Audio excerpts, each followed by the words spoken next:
मेरे आज के वीडियो में आप सभी का स्वागत है। मैं गरिमा और आज हम अपने इस वीडियो में करेंगे क्लास 8th अनिवार्य संस्कृत का पाठ 2 बाल प्रतिज्ञा। इस वीडियो में हम इस पाठ का हिंदी अनुवाद साथ ही साथ प्रश्न अभ्यास भी देखेंगे। तो चलिए पाठ शुरू करते हैं। लेकिन अगर अभी तक आपने मेरे चैनल को सब्सक्राइब नहीं किया है तो सब्सक्राइब कर लें, जिससे कि आपको आने वाले वीडियोज़ के न्यू अपडेट्स मिलते रहें। साथ ही साथ बेल आइकन को प्रेस करना भी ना भूलें। द्वितीय पाठ बाल प्रतिज्ञा। इस पाठ में भविष्य काल से संबंधित श्लोक दिए हैं, तो चलिए इनका अर्थ देख लेते हैं। इस पाठ में भविष्य काल से संबंधित बाल प्रतिज्ञाएं दी हैं। तो पहली बाल प्रतिज्ञा का अनुवाद है, बुरे लोगों की संगति नहीं करूँगा, यानी कभी भी बुरे लोगों के साथ नहीं रहूँगा। अच्छे लोगों की सत्संगति करूँगा। सत्संगति यानी अच्छी संगति, यानी हमेशा हम अच्छे लोगों के साथ रहेंगे। हमेशा सच्चे रास्ते पर पैर रखूँगा, कभी बुरे रास्ते पर मैं नहीं चलूँगा। यानी हमेशा सत्य का साथ देंगे, सच्चे रास्ते पर चलेंगे, अच्छी संगति करेंगे, बुरी संगति नहीं करेंगे। दूसरी प्रतिज्ञा का अर्थ है, मैं किसी का धन हरण नहीं करूँगा। धन हरण करना यानी किसी का धन चुरा लेना। मैं सबके चित्तों होते हैं मन को, हर लूँगा, उनको प्रसन्न करूँगा और सबका प्यारा बन जाऊँगा। मैं सत्य बोलूँगा, सत्य यानी सच, कभी भी झूठ नहीं बोलूँगा। मैं मीठा बोलूँगा, कड़वा कभी नहीं बोलूँगा।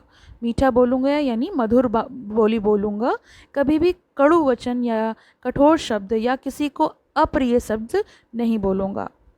तीसरा, मैं धैर्यवान होऊंगा, मैं वीर होऊंगा। धैर्यवान यानी पेशेंस, जो पेशेंस रखते हैं वो धैर्यवान होते हैं। मैं वीर होऊंगा यानी साहसी बनूंगा। मैं दानी होऊंगा यानी दान करने में विश्वास रखूंगा। अपने देश का अभिमानी होऊंगा, अपने देश के लिए मैं अभिमान रखूंगा। मैं हमेशा उत्साह युक्त होऊंगा, यानी हमेशा एक्टिव रहूँगा, मेरे अंदर उत्साह भरा होगा, जोश भरा होगा। मैं कभी भी आलस्य युक्त नहीं होऊंगा। आलस्य युक्त यानी मैं कभी भी अपने अंदर आलस्य को नहीं रहने दूंगा। अगली प्रतिज्ञा का अर्थ है, मैं सदा ब्रह्मचार्य व्रत का पालन करूंगा। मैं सदा देश सेवा का व्रत धारण करूंगा, हमेशा देश सेवा करूंगा, ब्रह्मचार्य रहूँगा। मैं सत्य, शिव और सुंदर कार्य में अपने पैरों को पीछे नहीं करूँगा, यानी जो कार्य सच है, जो शिव है, जो सुंदर है, इन कार्यों में अपने को पीछे नहीं रखूँगा। अंतिम है, मैं सदा अपने धर्म का अनुरागी बनूँगा। मैं सदा अपने कार्य का अनुरागी बनूँगा। मैं सदा स्वदेश अनुरागी बनूँगा। मैं सदा स्वदेशी अनुरागी। अभ्यास के प्रश्न। पहला प्रश्न है, उच्चारण करें। तो ये आपको उच्चारण करना है, उन्हें पढ़कर, और ये विद्यार्थी को स्वयं करना है। प्रश्न 2, एक पद में उत्तर दें। तो यहाँ पर प्रश्न दिए हुए हैं। तो पहले प्रश्न का उत्तर है दुर्जनान। दूसरे का, अह सदा कुत्र पादो धरिष्यामि। तो हमें सदा किस मार्ग पर चलना चाहिए? उत्तर है सत्य मार्ग। ग, अह की न वादिष्यामि। हमें क्या नहीं बोलना चाहिए? तो हमें कभी झूठ नहीं बोलना चाहिए, मिथ्या। अह कस्य चिंतानि हरिष्यामि।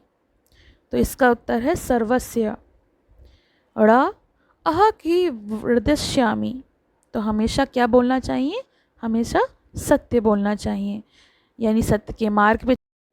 अगला प्रश्न है प्रश्न 3, कोष्टक से उचित क्रियापदों को चुनकर रिक्त स्थानों की पूर्ति करें। तो यहाँ पूर्ति करके दिया हुआ है। 3 शब्द थे, मैंने सही शब्द को चुनकर यहाँ पर लिखा हुआ है। पहला है करिष्यामि, दूसरे में है हरिष्यामि, तीसरा है भविष्यामि और चौथा है भव्येम। अगला प्रश्न 4, रेखांकित पदों के आधार पर प्रश्न निर्माण करें। तो यहाँ पर कुछ उत्तर दिए हुए हैं, हमें उनके प्रश्न निर्माण करने हैं, हमें उनके प्रश्न बनाने हैं। जैसे पहला है, लता कदाचित कुमार्गे न चलिष्यति। तो इसका प्रश्न होगा का, यानी लता की जगह क्या आ जाएगा, का। कौन है जो कभी कुमार्ग पे नहीं चलेगी। ख, अह कश्यापि वित्तानि न हरिष्यामि। तो इसका उत्तर है अहम कश्यापि वित्तानि किम न करिष्यामि। तो ये प्रश्न बन गया। प्रश्न गा है, वयम स्वदेशी अनुरागी भवेम। तो इसका प्रश्न बनेगा के स्वदेशी अनुरागी। प्रश्न 5, वाक्यों का संस्कृत में अनुवाद करें। पहला, मैं सदा सत्य बोलूँगा। दूसरा, हम सब कड़वी बात नहीं बोलेंगे। तीसरा, मैं सदा देश सेवा करूँगा। और चौथा, मैं सदा स्वदेशी अनुरागी होऊंगा।